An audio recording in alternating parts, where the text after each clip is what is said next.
जय हिंद जवानों, मैं प्रवीण कटारिया आप सभी का आपके अपने चैनल में एक बार फिर से स्वागत करता हूं। दोस्तों, आज की वीडियो में हम करने वाले हैं एसएससी जीडी कांस्टेबल 2022-23 के लिए जो हमारी भर्ती है उसके लिए हम हिंदी के प्रीवियस ईयर पेपर का सॉल्यूशन करने वाले हैं। और ये जो पेपर होने वाला है वो होने वाला है 9 दिसंबर 2021 को। जो क्वेश्चंस पूछे गए थे जिस पेपर में इवनिंग शिफ्ट का ये आपका पेपर होने वाला है उसका सॉल्यूशन करेंगे। इससे आपको एक आइडिया लगेगा कि इस टाइप के क्वेश्चंस पूछे जाते हैं, क्या लेवल होता है, क्या हम उनको सोल्व कर पाते हैं, किस किस टॉपिक से कितने कितने क्वेश्चंस पूछे जा रहे होते हैं, सारी जानकारी आपको यहां पर मिल रही होगी। और जो क्वेश्चंस आपको आता है अच्छी बात है, आपका रिवीजन हो जाएगा। जो नहीं आता आपको याद हो जाएगा, आपके आने वाले पेपर में आपके काम आने वाला है। जब आप टॉपिक्स पढ़ रहे होगे उस समय आपको पता चलेगा कि हाँ, इस टाइप का क्वेश्चंस पेपर में आता है, ये क्वेश्चंस पेपर में पूछा गया था, उसकी इंपॉर्टेंस भी आपको पता है। और आप सभी जानते हो कि एसएससी है वो प्रीवियस ईयर क्वेश्चंस बार बार रिपीट करती है, तो ये क्वेश्चंस आपके दिमाग में सेट हो जाएंगे, तो आपके लिए बहुत ही ज्यादा फायदेमंद होने वाले हैं। तो क्लास स्टार्ट करें, मोटिवेशन से शुरुआत कर लेते हैं कि आपके पहले जोश भरे कदमों से पता चलता है कि आपकी सफलता कितनी बड़ी होगी। दोस्तों, आप फौजी बनने जा रहे हो, अगर आपको सफलता प्राप्त करनी है फौजी बनने के लिए, तो इससे आपको पता चलेगा कि आपके अंदर कितना जोश है, कितना जुनून है। आपका जोश, जुनून, जज्बा, अपने लक्ष्य के प्रति डेडिकेशन ही आपका तय कर पाएगा कि आप इसमें सफलता प्राप्त कर पाओगे या नहीं कर पाओगे। तो चलिए अब स्टार्ट करते हैं बिना देरी के क्वेश्चन से।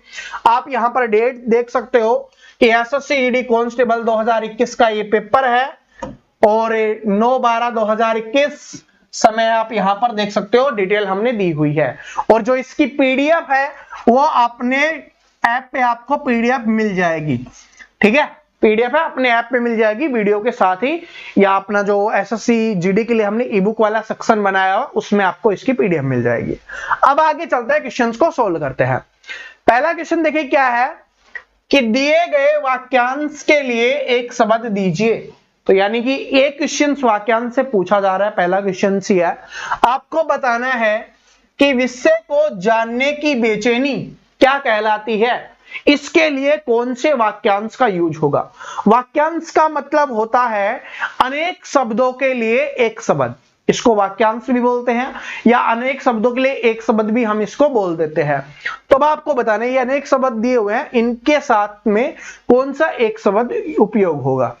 कि विषय को जानने की बेचैनी, इसी विषय को जानने की बेचैनी या किसी भी चीज के बारे में जानने की जो बेचैनी होती है उसको क्या बोलते हैं, उत्सुकता बोला जाता है। यानी किसी को जानने की इच्छा रखने वाला उत्सुक, तो क्या हो जाएगा, विषय को जानने की जो बेचैनी होती है उसको क्या बोला जाएगा, उत्सुक होना। ऑप्शन नंबर डी आपका यहां पर करेक्ट आंसर हो जाएगा। ठीक है, आप में से कुछ स्टूडेंट जानना चाहते हैं ना कि हाँ इसमें कितने में सही कर पाता हूं, फिर बाद में आप कमेंट करके भी बताओगे कि हाँ सर मैं इतना सही कर पाया। तो इसलिए जिसके अंदर जो उत्सुकता होगी वो यहां पर काम कर रही होगी। बात समझ में आ गया। तो विषय की जानने की बेचैनी क्या हो जाएगा, उत्सुक होना इसका हो जाएगा। ठीक है, प्रयत्नशील होना, प्रयत्नशील होने का मतलब होता है कोई व्यक्ति काम के प्रति प्रयत्न कर रहा है, यानी कि बार बार उसको करने की कोशिश कर रहा है, विफल होता है फिर दोबारा करता है, फिर विफल होता है फिर दोबारा करता है। जो प्रयत्नशील है वो व्यक्ति भी सफल होता है, जो बार बार प्रयत्न करता रहता है, सही डायरेक्शन में अगर कर रहा है तो उसको सफलता जरूर मिलेगी। ठीक है, तो इसके बारे में भी आपको पता होना चाहिए। अब आगे चलते हैं, अगला जो क्वेश्चन पूछा गया था कि सही वर्तनी वाले शब्द का चयन करें। अब 4 ऑप्शंस आपके पास दिए गए हैं और पेपर में भी 4 ऑप्शन आपको दिए जाएंगे, और जो यहां पर हम करवा रहे होंगे मोस्टली इन्हीं में से आपसे पूछा जा रहा होगा। तो क्या है कि 4 ऑप्शन में आपको बताना है सही कौन सा होगा। तो पहले पढ़ लेते हैं थोड़ा सा, इससे हमें आइडिया हो जाएगा कि किसके बारे में हमें बताना है। तो व्यवसायिक के बारे में हमें इसमें बताना है। तो सबसे पहले देखिए व्यवसायिक, ये ई इमली नहीं आती है, जो बड़ी ई वाला है ये नहीं आता है, तो ये तो नहीं होगा आपका। ठीक है, तो ये तो नहीं होगा। उसके बाद देखिए बड़ी ये की मात्रा भी नहीं आती है, तो ये भी आंसर नहीं होगा। अब इसमें और इसमें है, तो इसमें देखिए सईक है, सईक नहीं होता, व्यावसायिक होता है, साइक, तो इसलिए ये भी गलत हो जाएगा। तो सही कौन सा हो जाएगा आपका ऑप्शन नंबर ए। देखिए इसको अच्छे से देख लो, पेपर में काम आएगा। सेम रिपीट होता है, देखिए 60 to 70% है ना, सेम आपका प्रीवियस ईयर पेपर रिपीट होगा, प्रीवियस ईयर पेपर आपका रिपीट होगा, पीवाईपी रिपीट हो रहा होता है और इनसे रिलेटेड ही क्वेश्चंस आपसे पूछे जाते हैं।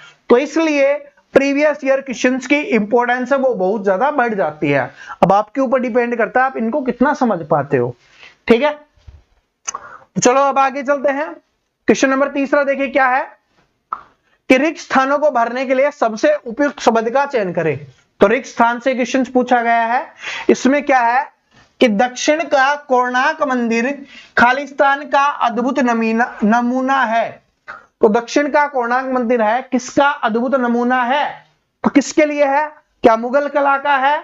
बिल्कुल नहीं है। क्या पाश्चात्य कला का है? नहीं है। वास्तुकला का है या हस्तकला का? तो हस्तकला का नहीं है, किसका हो जाएगा? वास्तुकला का हो जाएगा। तो ऑप्शन नंबर बी यहां पे करेक्ट आंसर हो जाएगा। और ये क्वेश्चन है, ये बार बार आपके जीके में भी पूछा जाता है। ठीक है, तो ये बार बार रिपीट होता है कि दक्षिण का कोणार्क मंदिर कहां पर स्थित है।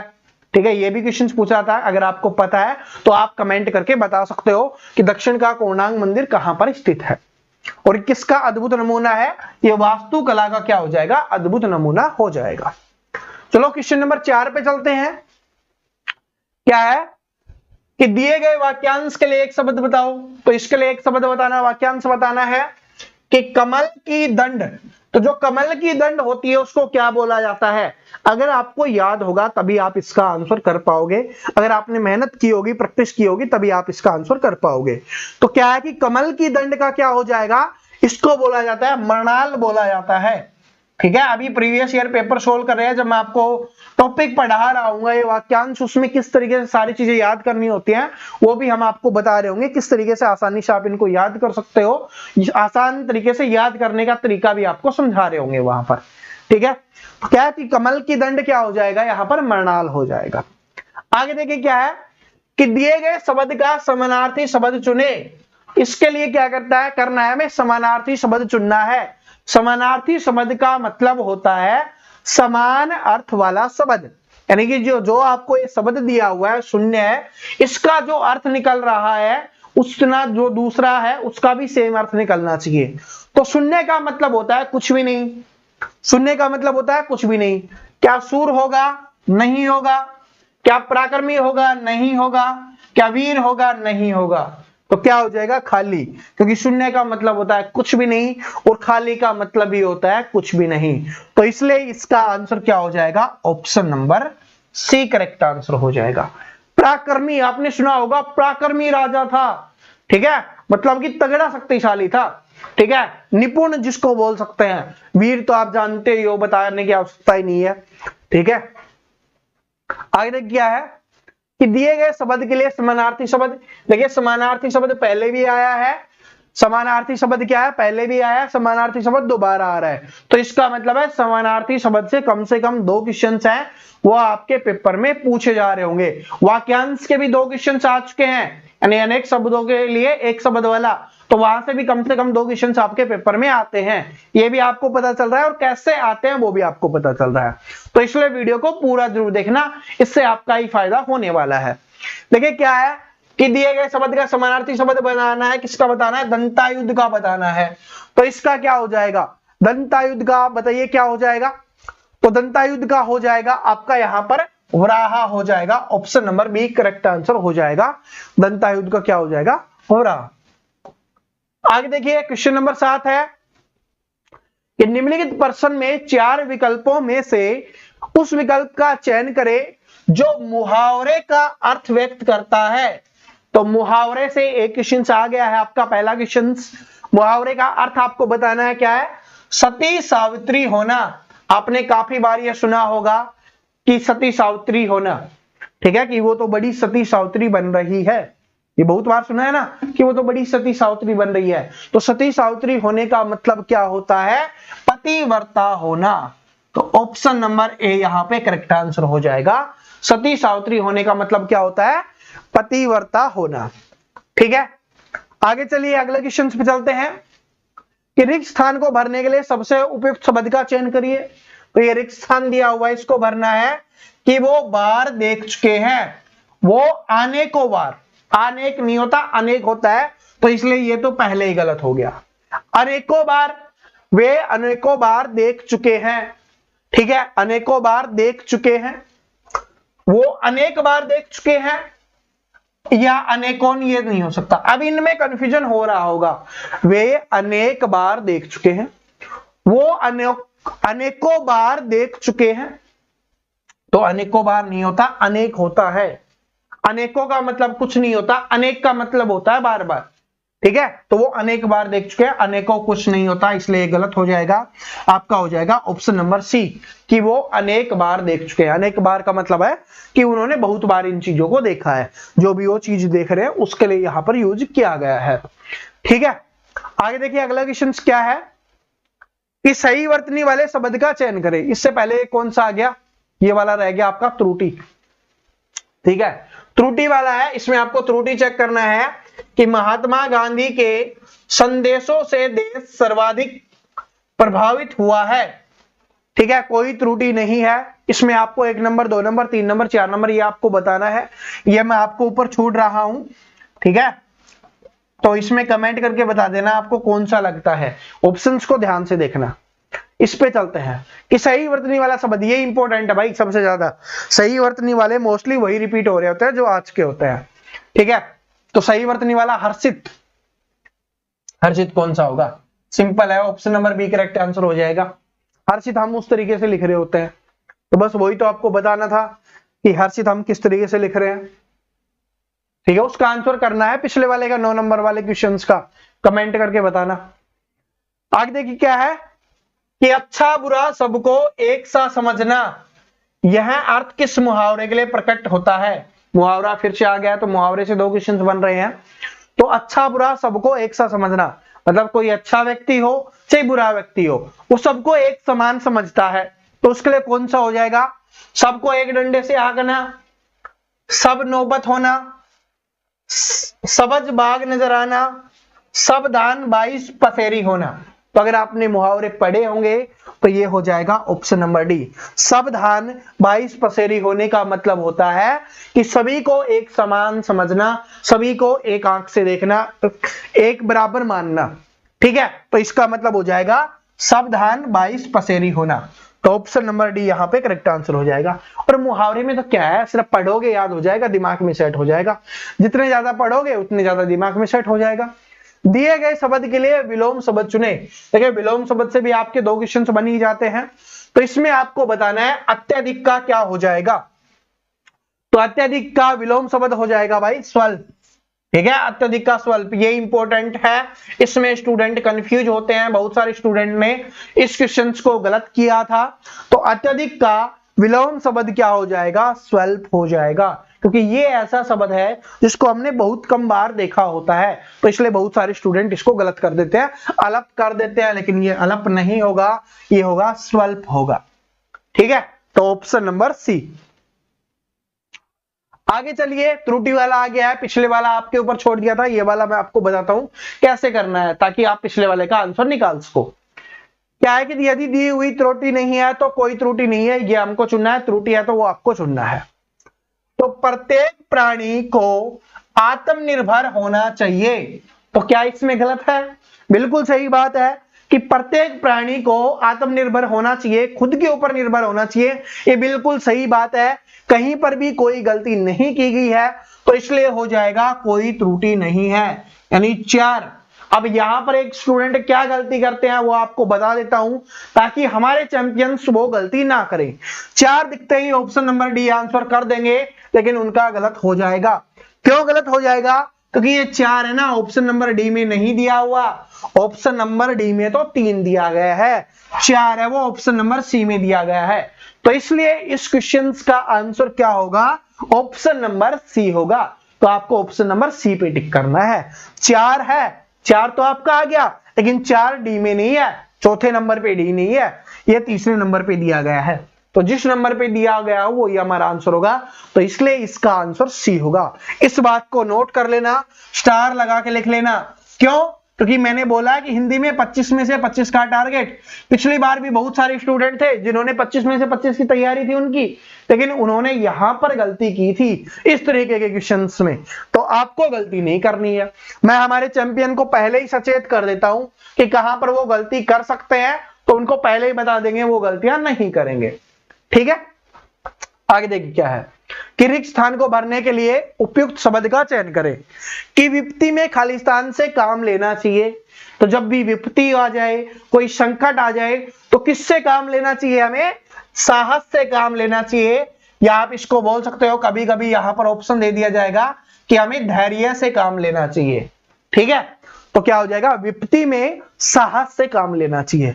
बल से काम नहीं ले सकते, शौर्य से काम नहीं ले सकते, वीरता से काम नहीं ले सकते। जब विपत्ति आ गई है, संकट आ गया है, तो उस समय साहस काम आएगा, हमारा धैर्य काम आएगा। तो इसलिए ऑप्शन नंबर ए आंसर हो जाएगा। कभी कभी बता देता हूं, धैर्य भी दे दिया जाता है। ठीक है, धैर्य का मतलब होता है शांत स्वभाव से धीरज रखना। इसमें आपको बताना है कि जो रेखा अंकित खंड है उसके स्थान पर हमें कुछ चेंज करना है या किसी बदलाव की जरूरत है या नहीं है, यह आपको बताना है। तो उस पर कई घड़े पानी पड़ गया, बिल्कुल सही है। उस पर कई घड़े पानी पड़ गया, बिल्कुल सही है। तो किसी बदलाव की आवश्यकता नहीं है, क्योंकि स्टूडेंट पेपर देते समय सोचते हैं कि अगर बदलाव नहीं होता तो पेपर में क्यों देते, तो वो कुछ ना कुछ कर देते हैं, या तो ऑप्शन नंबर ए कर देंगे, या बी कर देंगे, या सी कर देंगे, और ये उनके गलत हो जाते हैं। ठीक है, अगर नहीं है तो नहीं है भाई। पेपर में ऐसा थोड़ी ना है कि क्वेश्चन पूछा गया है तो बदलाव करवाएगा ही, जरूरी नहीं है। तो बदलाव ना भी करवाए, तो इसलिए क्या हो जाएगा? ऑप्शन नंबर डी इसका आंसर हो जाएगा। ये त्रुटि वाला फिर से आ गया है।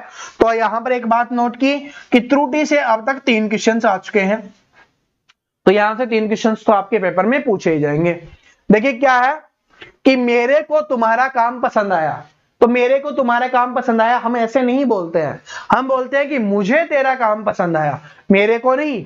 तो क्या हो जाएगा? ओ ए में गलती है कि मेरे को नहीं होगा, मुझे तुम्हारा काम पसंद है। तो इसका मतलब है एक, और एक कौन से में? ऑप्शन नंबर ए में। एक ऑप्शन नंबर ए टिक मत कर देना, पिछले बारे में बताया था। इस बार ए में दिया गया है तो ठीक है, ऑप्शन नंबर ए हो जाएगा। लेकिन अगर ये एक डी में होता तो ऑप्शन नंबर डी होता, अगर यहां पर होता तो ऑप्शन नंबर सी होता। ये गलती आपको नहीं करनी है। अगर ऐसी गलती करोगे फिर आप चैंपियन नहीं बन पाओगे। देखिए क्या है कि जिसके समान दूसरा नहीं, शब्द समूह के स्थान पर एक शब्द लिखिए। तो इसके स्थान पर कौन सा हम एक शब्द लिख सकते हैं, या बोल सकते हो कि ये जो अनेक शब्द लिए गए हैं इनके लिए हमें एक शब्द लिखना है। क्या है कि जिसके समान दूसरा नहीं हो। तो ये वाक्यांश वाला फिर से आ गया भाई, तीसरा क्वेश्चन वाक्यांश से आ रहा है। तो जिसके समान दूसरा नहीं हो उसको बोला जाता है अद्वितीय, यानी जिसका कोई द्वितीय ना बना हुआ हो, जिसके समान कोई दूसरा न हो, उसको बोलते हैं अद्वितीय। तो इसलिए ऑप्शन नंबर सी क्या हो जाएगा? यहां पे करेक्ट आंसर आपका हो जाएगा। बात समझ में आ गई? Option number C. आगे चलिए क्या है कि प्रिय मित्र को कहानी की पुस्तक दी। राहुल ने अपने प्रिय मित्र को कहानी की पुस्तक दिए नहीं, क्या होगा? दी होगा। अब जिसमें भी है वो सही है कि प्रिय मित्र को कहानी की पुस्तक दी, ऑप्शन नंबर ए में ही है, तो ऑप्शन नंबर ए सही हो जाएगा। दिए नहीं होगा।